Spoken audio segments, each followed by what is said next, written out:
Olá, tudo bem? Eu sou Renata Bonotto e estou aqui para conversar um pouquinho sobre o uso da comunicação aumentativa e alternativa na escola.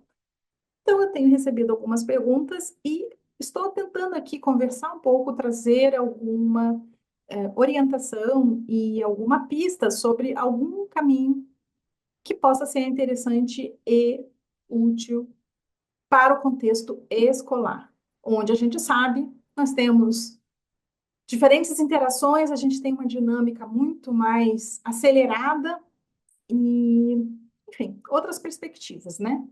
Então, uma dúvida que surge para mim é em relação à própria escola organizar um sistema de comunicação, por exemplo, nos DDs, né? Para que os professores possam ter uma ordem e uma previsibilidade desse sistema, né? Porque acontece, às vezes, de diferentes alunos chegarem com diferentes sistemas e formas de utilização desses sistemas. Eu, particularmente, acho que a escola não pode ficar sempre dependendo do aluno chegar com um sistema de comunicação. Isso é possível em alguns momentos, em alguns contextos, mas principalmente quando a gente pensa de forma mais abrangente, é provável que muitos estudantes cheguem à escola, principalmente quando isso for bem cedo, na educação infantil ainda. É possível que esses estudantes talvez tenham limitações e barreiras na comunicação e ainda não tenham um sistema de comunicação aumentativa e alternativa. E se esse for o caso, qual é a posição da escola? Como é que a escola lida com isso? A escola não pode ficar esperando aí toda uma movimentação para dar acesso à comunicação. Então, eu creio que o melhor caminho, a melhor forma de lidar com isso é a escola ter o seu próprio sistema de comunicação. Desta forma, a escola já antevê as necessidades de comunicação, já pode pensar em termos de organização dessas pranchas e desse sistema, vamos falar até de forma mais abrangente, desse sistema de comunicação. Aqui eu estou pensando que um sistema de comunicação não é necessariamente um aplicativo, mas é tudo aquilo que compõe os apoios para a comunicação do estudante. E esses apoios, eles podem ser digitais, eles podem ser físicos, não precisa ser uma coisa só, mas pode ser uma combinação de recursos, né? E todos esses juntos fazem parte aí do sistema do estudante. Nesse caso, talvez façam parte do sistema de comunicação utilizado na escola. Como isso seria? Então, a escola poderia definir, enquanto equipe, um vocabulário essencial, um vocabulário acessório, né? Vamos aqui trazer isso para o concreto.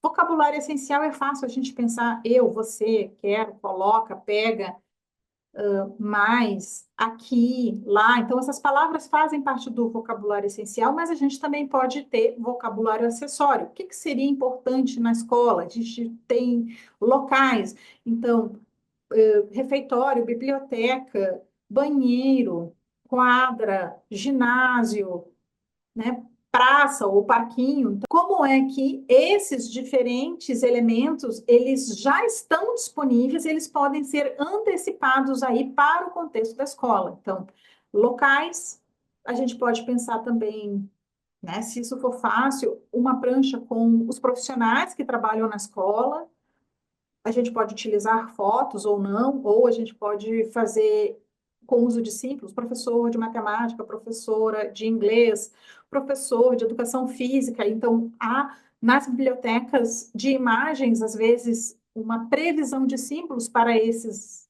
aspectos, né? E a gente pode também ter dentro dessa organização, pranchas que são pensadas para situações específicas de interação, disciplinas específicas também, né? Matemática, talvez, inglês, espanhol, geografia. Então, quando se trata aí da escola, eu penso que pode ser muito útil e, com certeza, uma boa organização, a própria escola ter uma perspectiva de uma definição de um sistema e a organização desse sistema. Ok? Uma sugestão para você começar a fazer isso é dar uma olhada no Flipbook ou no mini livro de comunicação, que são materiais que eu organizei junto com a Fábio e que são disponíveis gratuitamente, que já te dão aí uma ideia de onde começar, né? Muitas pessoas elas ficam em dúvidas em relação a quais palavras colocar e que vocabulário incluir. Ali a gente já antecipou um vocabulário que é muito frequente, tá? E como é que isso vai dar certo? E por que que isso pode dar certo? É porque a gente já pensou, né? Eu já pensei bastante na linguagem que pode ser útil, né? Aí eu estou utilizando a minha experiência como linguista e também como profissional que já trabalha na área de comunicação aumentativa alternativa há algum tempo. Então, a gente, acho que em curta caminho, a gente não precisa pensar tão detidamente e detalhadamente, às vezes a gente não tem necessariamente essas informações mais amplamente distribuídas, então se baseia em um recurso que já está bem organizado, e em cima desse recurso bem organizado, faz a personalização aí para a escola, para o contexto. E tentem fazer essas trocas também. Eu ia achar muito interessante que vocês me mandassem também o que vocês andam fazendo, e quem sabe eu posso até trazer aqui e fazer alguns comentários sobre essa organização que vocês estão pensando, se faz sentido, se tem formas de a gente organizar isso melhor. O que você acha? É uma boa ideia? Então, se você acha que é uma boa ideia, manda aí que a gente pode fazer essa conversa. Talvez, quem sabe, eu possa fazer um estudo aí das pranchas que estão sendo organizadas, tá? Então, pensando, a escola pode organizar? Pode e deve organizar o seu próprio sistema de comunicação. Por quê? Desta forma, a escola está se antecipando para o momento quando um estudante com necessidades complexas de comunicação já chega.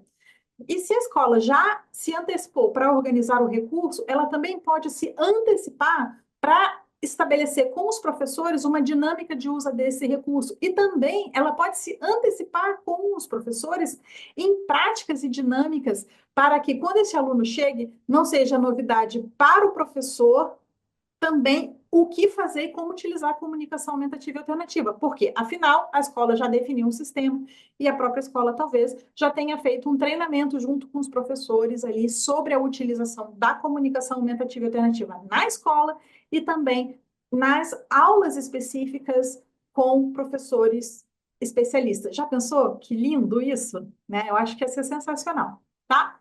Espero que você tenha gostado desse vídeo hoje, que ele tenha esclarecido algumas dúvidas que possivelmente surgem aí para você também. E se ficou mais alguma dúvida, coloque aqui que a gente pode tentar falar sobre isso em um outro momento futuro, certo?